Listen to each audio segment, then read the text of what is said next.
الصلاۃ والسلام علیک یا سیدی یا رسول اللہ، الصلاۃ والسلام علیک یا سیدی یا نبی اللہ۔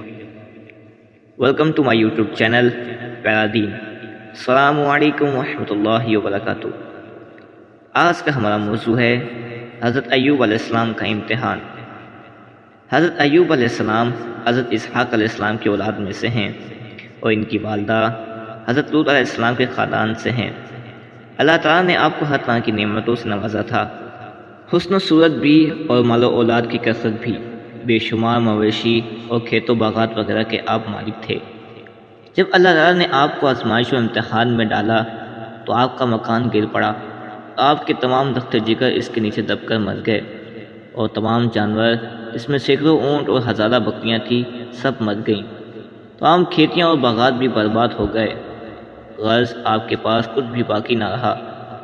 آپ کو جب ان چیزوں کے ہلاک و برباد ہونے کی خبر دی جاتی تھی تو آپ حمد الہی کرتے اور شکر بجا لاتے تھے اور فرماتے تھے کہ میرا کیا تھا اور کیا ہے، جس کا تھا اس نے لے لیا، جب تک اس نے مجھے دے رکھا تھا میرے پاس تھا، جب اس نے چاہا لے لیا، میں ہر حال میں اس کی رضا پر راضی ہوں۔ اس کے بعد آپ بیمار ہو گئے اور آپ کے جسم مبارک پر بڑے بڑے آبلے پڑ گئے۔ اس حال میں سب لوگوں نے آپ کو چھوڑ دیا، بس فقط آپ کی بیوی جن کا نام رحمت بنت افراہیم تھا، جو حضرت یوسف علیہ السلام کی پوتی تھیں، آپ کی خدمت کرتی تھیں۔ 17 سال تک آپ کا یہی حال رہا۔ آپ آبلوں اور پھوڑوں کے زخموں سے بڑی تکلیف میں رہے۔ فائدہ: عام طور پر لوگوں میں مشہور ہے کہ معاذ اللہ آپ کو کوڑ کی بیماری ہو گئی تھی، چنانچہ بعض غیر معتبر کتابوں میں آپ کے کوڑ کے بارے میں بہت سی غیر معتبر تصانیف تحریر ہیں، مگر یاد رکھو کہ یہ سب باتیں سراپا بالکل غلط ہیں، اور ہرگز آپ یا کوئی بھی نبی کبھی کوڑ اور جذام کی بیماری میں مبتلا نہیں ہوا، اس لیے کہ یہ مسئلہ فقط علی ہے کہ انبیاء علیہ السلام کا تمام ان بیماریوں سے محفوظ رہنا ضروری ہے، جو عوام کے نزدیک باعث نفرت و حقارت ہے، کیونکہ انبیاء علیہ السلام کا یہ فرض منصبی ہے کہ وہ تبلیغ و ہدایت کرتے رہیں، تو ظاہر ہے کہ جب عوام ان کی بیماریوں سے نفرت کر کے ان سے دور بھاگیں گے تو بھلا تبلیغ کا فریضہ کیوں کر ادا ہو سکے گا۔ الغرض حضرت ایوب علیہ السلام ہرگز بھی کوڑ اور جذام کی بیماری میں مبتلا نہیں ہوئے، بلکہ آپ کے بدن پر کچھ آبلے اور پھوڑے پھنسیاں نکل آئی تھیں، جن سے آپ بس و تکلیف اور مشقت جھیلتے رہے،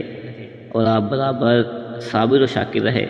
پھر آپ نے بحکم الہی اپنے رب سے یوں دعا فرمائی، جس کا ترجمہ یہ ہے: مجھے تکلیف پہنچی اور تو سب مہر والوں سے بڑھ کر مہر والا ہے۔ جب آپ خدا کی آزمائش میں پورا اترے اور امتحان میں کامیاب ہو گئے تو آپ کی دعا مقبول ہوئی، اور ارحم الراحمین نے حکم فرمایا کہ اے ایوب علیہ السلام اپنا پاؤں زمین پر مارو۔ آپ نے زمین پر پاؤں مارا تو فوراً ایک چشمہ پھوٹ پڑا۔ حکم الہی ہوا کہ اس پانی سے غسل کرو، چنانچہ آپ نے غسل کیا تو آپ کے بدن کی تمام بیماریاں دور ہو گئیں۔ پھر آپ 40 قدم دور چلے تو دوبارہ زمین پر قدم مارنے کا حکم ہوا، اور آپ کے قدم مارتے ہی پھر ایک دوسرا چشمہ نمودار ہو گیا، جس کا پانی بے حد ٹھنڈا، بہت شیریں اور نہایت لذیذ تھا۔ آپ نے وہ پانی پیا تو آپ کے باطن میں نور ہی نور پیدا ہو گیا، اور آپ کو اعلیٰ درجے کی صحت و نورانیت حاصل ہو گئی، اور اللہ تعالیٰ نے آپ کی تمام اولاد کو دوبارہ زندہ فرما دیا، اور آپ کی بیوی کو دوبارہ جوانی بخشی اور ان سے کثیر اولاد ہوئی۔ پھر آپ کا تمام ہلاک شدہ مال و مویشی اور اسباب و سامان بھی آپ کو مل گیا، بلکہ پہلے جس قدر مال و دولت کا خزانہ تھا اس سے کہیں زیادہ مل گیا۔ اس بیماری کی حالت میں ایک دن آپ نے اپنی بیوی صاحبہ کو پکارا تو بہت دیر کر کے حاضر ہوئیں۔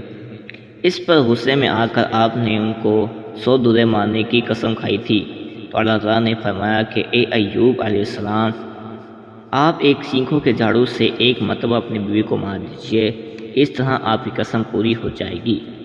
الغرض حضرت ایوب علیہ السلام اس امتحان میں پورا کامیاب ہو گئے، اور اللہ تعالیٰ نے ان کو اپنی نوازشوں اور عنایتوں سے ہر طرح سرفراز فرما دیا،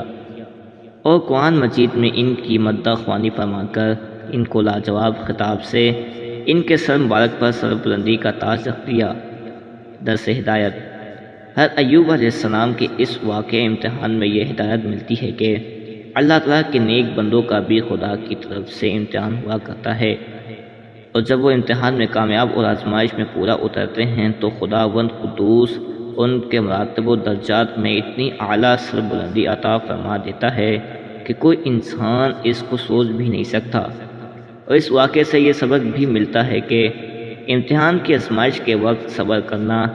اور خداوند عالم عز و جل کی رضا پر راضی رہنا، اس کا پھل کتنا اچھا، کتنا میٹھا اور کس قدر لذیذ ہوتا ہے۔ جزاک اللہ خیرا۔